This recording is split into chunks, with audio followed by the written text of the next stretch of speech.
All right, do or die. It's game 3. Move on to the knockouts or go home. We see Fnatic taking blue side. Nico, Rumble, and Renata being answered with Zaya, Jarvan, and Orianna for the picks. We get Aphelios first. So they're saying, hey, this is winning a lot. But normally, Aphelios has been winning into the Kallistas and into engage comps where you're playing for Peel. We'll see how the draft plays out from here. It's answered with Maokai and Azir, so definitely much higher on the tier list. In response, we get Silas and Sejuani. Now, Maokai does a lot of what Sejuani does, and specifically is very good against Sejuani using Demonic Embrace and having a lot of counter pressure. Silas into Azir is a fine matchup. You get to use that ultimate to your favor, but you do get harassed a ton. But already, we're seeing like kind of the opposite of what Aphelios wants in most games. Aphelios normally wants to be the disengage. I'm the premium carry when I can step back, right, and let this fight come to me, and then I rip into the damage. Instead, we don't get that here. So we get Sejuani and Silas, answered by Cassante. So definitely going higher on the tier list here for Weibo Gaming. Second round of bans, we've got Poppy, Nautilus, and Callista. Jinx. Now, this is perplexing to me. Like, you want Callista to be here. You want them to pick Callista. The whole purpose is I outrange you. You have to come into me. I'm playing Silas Sejuani. I can punish you for coming into me. So this feels like a backwards ban. Instead, they end up going for Caitlyn plus Lux versus Olaf and Alistar. So Alistar is going to try to find some engages. Problem is, you never want to engage onto Cassante, and the rest of this team is going to outrange you. Maokai playing at whatever depth he wants. He can throw out all those E's, make it very painful if you're trying to find that angle for yourself. And 4 melees with Aphelios, so it seems very, very bizarre. This is basically a 1 damage comp, right? Everything's going to go melee. You're going to be standing right in the middle of this team as they're all going to be ripping into you. Feels kind of backwards. I have to give the range advantage here to Weibo Gaming, and therefore they should have a pretty easy game, actually, just fighting front to back. They're going to make sure Cassante is strong enough, but weak side, he'll be okay against this Olaf. Olaf will have a little bit of all-in threat, so Maokai will give just enough shading up in the top lane, but the bot lane, how is Alistar Aphelios ever going to stop Caitlyn and Lux from just shoving them in over and over? We'll find out. All right, before we get into the game, I want to take a moment to say thank you. All right, you guys are being awesome as supporters of the channel. We have almost 1,000 new subscribers. So when we hit that mark, we're going to be doing a giveaway at the Academy. 10 hours, you can use it however you want, whether or not you want macro, micro, performance psychology, or whether or not you want to give it away to friends. You can work with your Clash team, whatever you want. We're here for you. All you need to do is like, subscribe, and comment on one of the videos at Worlds, and anyone who's done that over the course of this entire tournament will be entered for the sweepstakes. So again, thank you so much. Let's get on the game. All right, jumping into the game, we get the overhead view. Champions are jumping out now. With all these melees, I expect them to go for a fight because they will have a stat advantage if they do go for all-ins. I have not seen an aggressive level 1 from Alistar yet. I am begging for it. I want it so dearly, especially with Phase Rush. You can use it to jump in and get the Q flash into auto, then phase rush your way back out. So even though you're getting into a deep spot, you'll be able to get out. Instead, nothing ends up happening. Now, Silas, also another interesting champion. Silas, most notoriously jumping over this wall and then going for a flank here. You can get 3 people going this way, 1 going this way, and Silas going over the wall. You can try to pinch someone in that tri-bush if they go for it. That's something I want to see every time that I see a Silas on my team, especially on the blue side of the draft. It's just part of the kit. Is part of something that is available to you. It looks like these 2 wards are actually going to find all the movements here, so they have a pretty good idea of where everyone's going to be starting. Plus, they see the Sejuani over here. So Maokai's going to have perfect information, knows that he can go for this camp. Sometimes you don't want to go Raptors if you're being full cleared into a potential invade here, where your Raptor camp would respawn in time for them to have the 8th. Here's this from the edge of the vision, right? So this is marked by being over here. You're just outside of vision. Now, obviously, they can see the camp. And once you take that 1 step to the left, they'll see you as well. But it just gives them another thing to answer, makes them have to go over and look at it. Sejuani's already used Smite and moved over to the Gromp. And look, we already see this range advantage paying off here. Crisp is going to have a field day. And especially with Noah being this low, how do you ever even approach? Alistar can't even Q flash onto Lux. You'd love to be able to do it, but you can't because both champions will just hone in on the Aphelios and you won't be able to do anything. So This pick being punished as a blue 1 option. Silas being super aggressive, trading resources, trading HP to get level 2 faster, using it to get in and get to the W Kingmaker proc to heal up, so getting himself a little bit of an advantage there. Silas's have done well into this matchup if they play super aggressively, and then at level 6 they can dive forward, throw you over their shoulder, and then use E2 to latch onto you to come back to get back into melee range. We'll see if we get that interaction coming up or not. This crashed wave is going to present a problem. Now, they do have to get it in quickly. Sejuani actually could have altered her approach to come down here. You'd never want to actually fight for this engage because you're level 1, and we're going to be taking level 3 soon from Weibo. So if they focus on the minions here, they can go for that fast 3. I believe it's 2 melees will do it for you. Maybe it's just 1. They end up stepping back for a moment. They do have the ward in the tri-bush, right, meant to protect them for this siege. They're holding on to it. They're holding on to it. It seems like they want to get this wave to come back to them. All right, no, of course, 3 melees to get the level 3 spike. Crisp actually apparently stood out of range for a moment. This is okay in general. You want to make sure that your team is able to get your AD carry up in levels first, right? Those small little spikes, if your carry's able to get up the spike a little bit sooner, you tend to not want to do it on the first 3 waves though, because you're going to be hitting 3 together anyways. On that 4th wave, you'd rather save it for those windows where you're trying to get from 4 to 5, where you would normally get caught up on 4.9 HP and being within one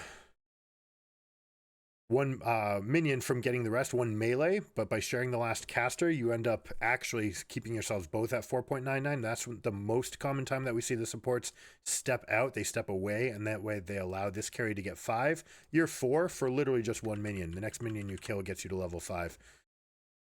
Now this wave could come out. It looks like they put a little bit more pressure into the minions, so they are going to go here, but by pulling the wave out to this point, they're saying, I still want to push. I still want the minion HP lead, but I also want to harass, right? I'm pulling it out just far enough where I can continue to harass you. You can't go up and comfortably get the wave. If you try to fight for the wave, if you don't fight for the wave, then we just let it walk all the way back. Or we can have that option where we choose to push it in, right? And we see this lane just being super, super oppressive. You see Light even just ripping into Alistar, 3-4 auto attacks into him. 2 plates already to their advantage, and this is with a Cull, guys. And this is Cull versus Longsword too. This is not messing around. This is a significant difference. If you were walking into this lane and you knew you were going to be buried this much, this should have been a shield, right? And just don't worry about the scaling, because right now you're falling so far behind, it won't matter that you have 350 extra gold in your inventory, because you're going to be down 350 gold. In fact, they already are. Just from the CS alone and the plates, this Caitlyn is going to be massive.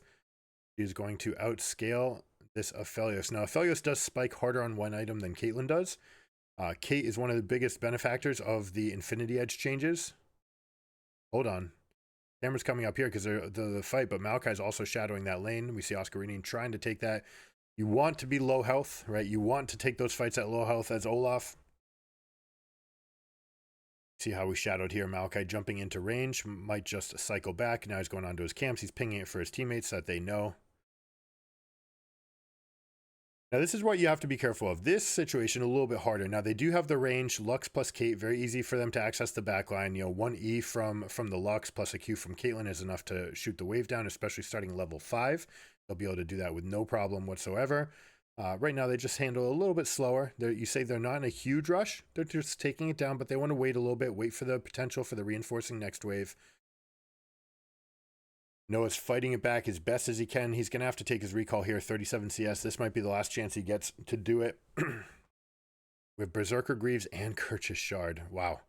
Big, big purchase here. This is going to be a Stormrazor into Infinity Edge from the Caitlyn, using Stormrazor to poke, deal extra damage, and to remaneuver in the fights. Make sure that you're less gankable against the Sejuani Alistar combination. I presume it's going to be Infinity Edge second. It might not. We've seen Gale Force. We've seen different options. But Caitlyn just taking it to the Alistar pick. And Alistar was picked into Kate, right? They picked Kate first with the options of, hey, we can go like traditional supports. We can fight all in for all in, depending on what they go. But the fact that they pick Alistar, they just say, okay, all right, we'll go Lux. We're just going to outrange you and oppress you. Already a 20 CS advantage being pushed here. And they really have no access, right? There's nothing you can do to compare. Like, this isn't even close comparison in damage. So the Caitlyn's just going to be so much stronger. That means Maokai has free access to the dragon, and they will pick up that first one for themselves. Here we go.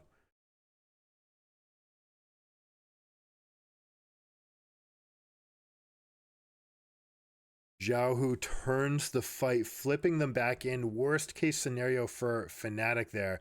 While they're giving up the dragon, they're hemorrhaging in the bot lane, and then their execution on the 2v1 does not go the way they wanted.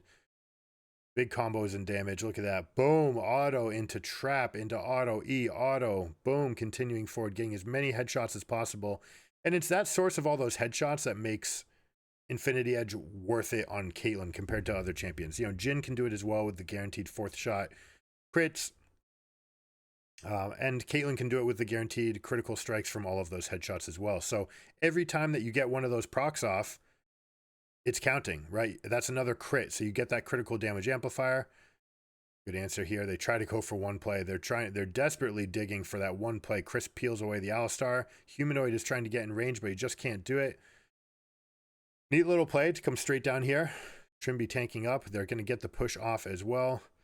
But this is going to be trouble. They may even just give the whole turret. With Silas going back to his lane, they've got nothing to play for. Azir has the push. They have to go back to everything. Things are looking from bad to worse for Fnatic right now. Now Azir gets a plate for himself as well. Let's see. Are they going to stay here? They're probably going to stay and just obliterate this whole turret. Why not? They've got the call. They might as well stay out on the field. They've got such a big lead. Now there will be a window with Hex Flash and the ability to go forward. You have Aphelios ultimate going to be up. They might look for more engages for themselves. All right, they opt to play it safer. They're going to step back. I imagine that we're looking at BF Sword setting Caitlyn up for another spike, saying, all right, we'll come back to lane. We're never going to let you be stronger than me. Not that Aphelios is, right? This was a dagger back. That's literally all he got was a dagger for himself, and he placed a control ward in the most shallow position. This is what you have to do when you're in the most losing position and afraid of being dove. When it's that bad, that's where you put that control ward. Now, Aphelios basically won't want to buy another one until 20 minutes into the game. Needs to save his economy, cannot do anything else. And this is just going to be a source of pressure. Weibo is going to be able to lean on them. The Shy can just be the weak side player. We haven't really taken stock of that top lane. Olaf is ahead. All right, here we go. Here's the engage. Beautiful setup, but the Xiaohu ult, boom, gets to the side. Not enough damage. Razork.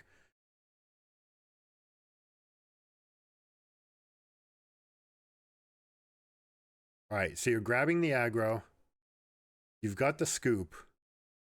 How did you drop aggro? This doesn't make any sense. You're coming in, you've got the aggro, you still have it.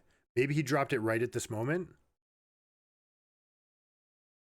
Yeah, so that moment that he steps out, thinking he's dodging it,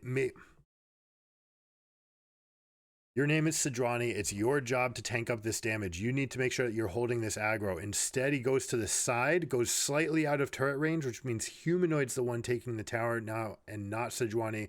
It means that no one's coming through. Now, Razork doesn't even realize it potentially and doesn't come back and start dealing more damage back onto Xiaohu. There's nothing left, has no cooldowns even, so realizes that one auto attack is not going to be enough, not even two.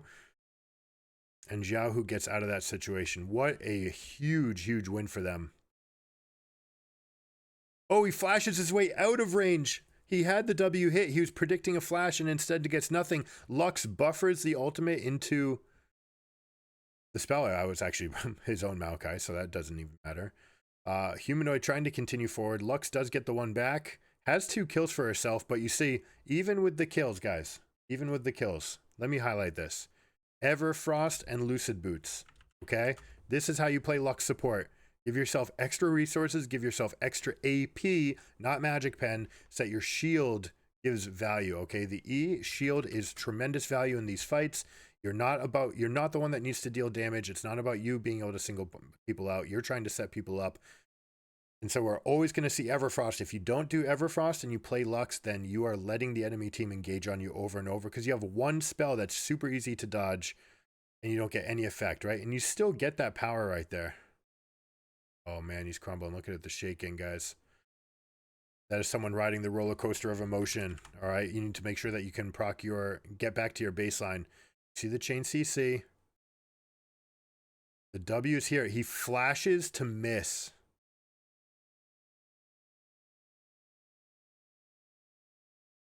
That's going to feel bad. They end up spending extra resources on the Lux, means I can't get anything else. They might have felt powerful enough here.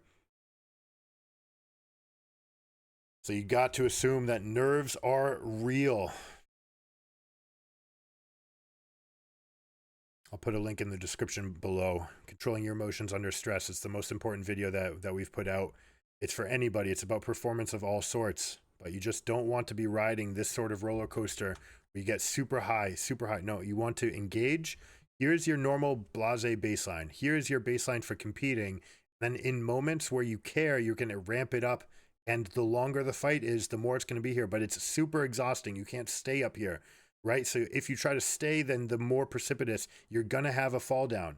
All right, the fall happens. If you can come down here and then just bring yourself back down, you'll be comfortable. But if you ride this wave too long, you go up. It's almost like riding a dangerous surfing wave. Eventually, you can get that big crash and you end up going potentially all the way down here. What you'd like to do in those situations, you're riding high, Okay, now come back down, reset your baseline. Tell yourself I'm going to go exactly here, and then you come back up and optimize when you're ready. If you try to ride that high emotion for that long, you can end up in tricky situations. Hold on, who's got the ultimate here, pushing back.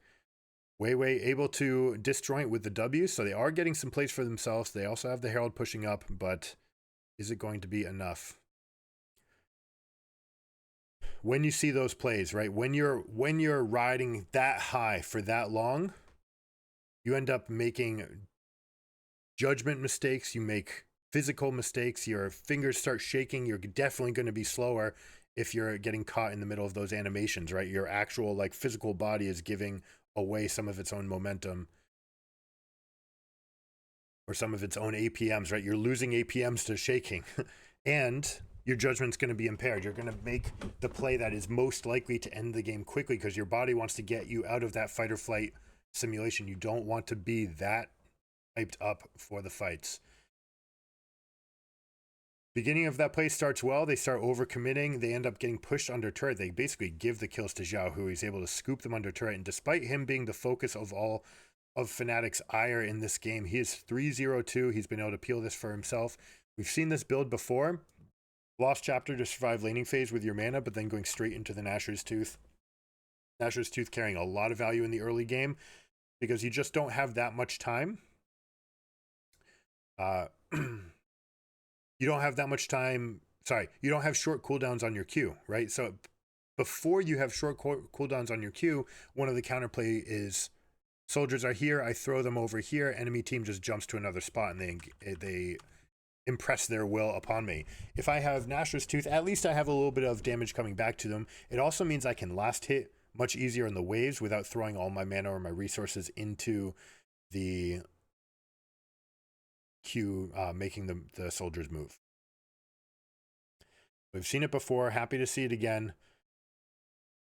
Early Merc treads into Silas and Sejuani makes some sense, right? And this champion can deal way more damage over time than Syndra does, which is why we're more happy watching this and the Leandries and to the Nashor's Tooth. We deal tons of damage over time. That Battle Mage status being strong. All right, Wei moving forward. We see an ultimate, kind of a weird angle. You'd like to get that to hit more people. They say we're stealing it, we're putting it back on you, but Humanoid completely whiffs that angle.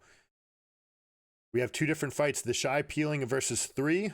Olaf trying to rampage into the team, ends up trading his life here. Noah flashing to reposition. The Shy is by himself. All right, so we're going to get some trade backs. Fnatic doing fine in these fights. But now you're going to have to start dealing with this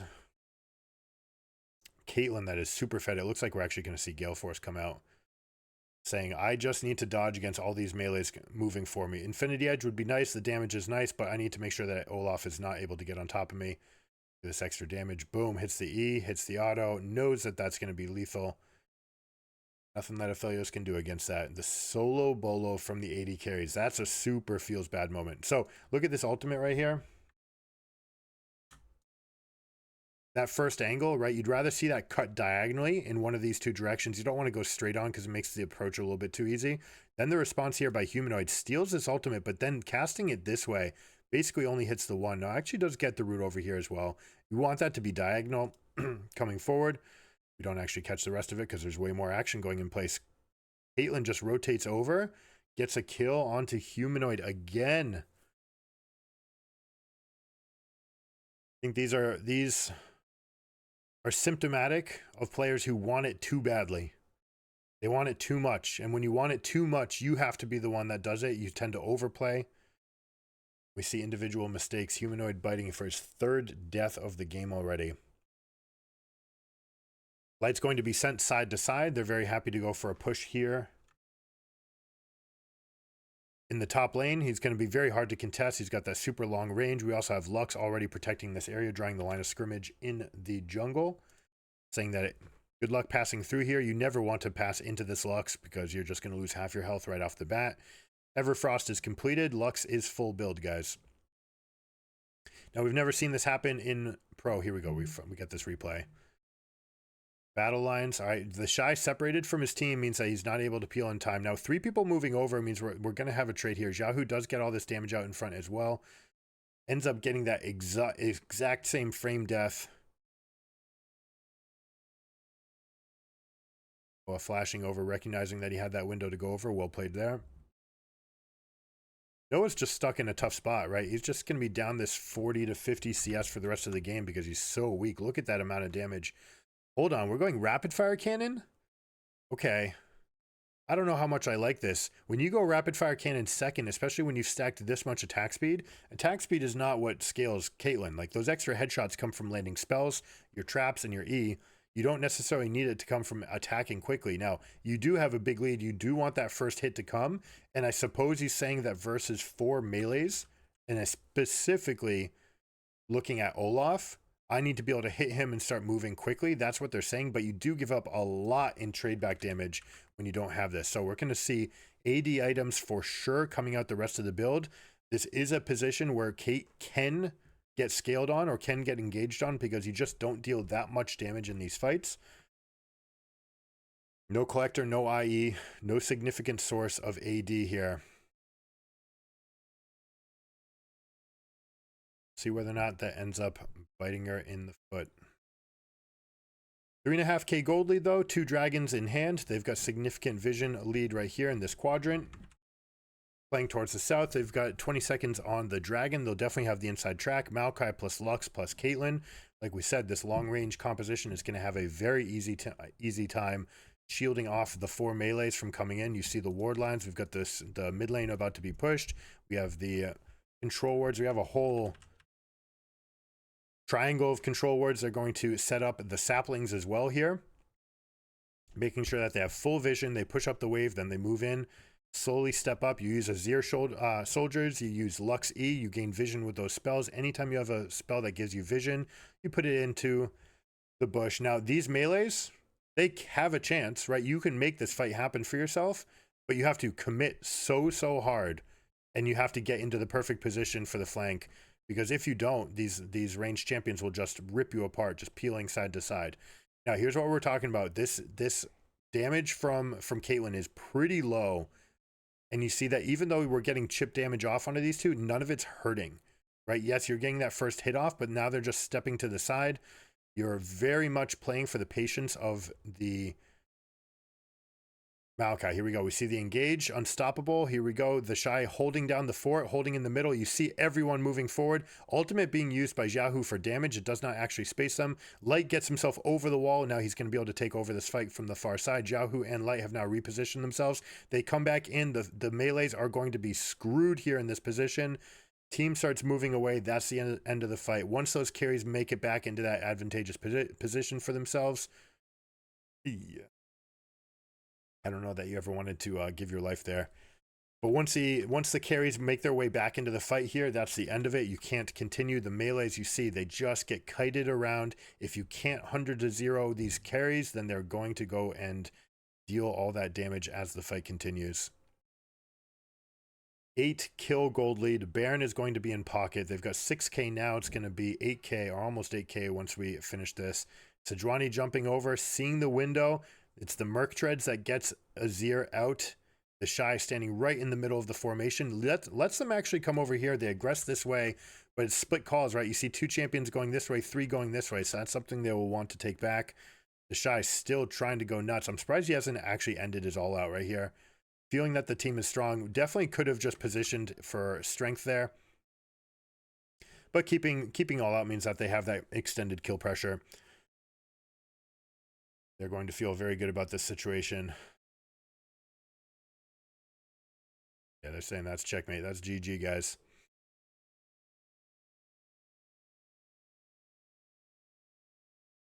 $7K gold lead, 3 dragons.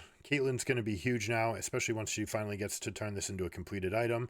She did go through that little bit of a trough, but again, just systemically, attack range. The most valuable stat in the game is range. Speed creates range, range on your own, your spells, your threat range. Everything about it is, am I threatening you or are you not threatening me? If I can threaten you while you're not threatening me, then I have a tremendous advantage. Most champions that have low threat range end up having very good stat profiles, right? But it's just not enough. Your whole team just gets kited out.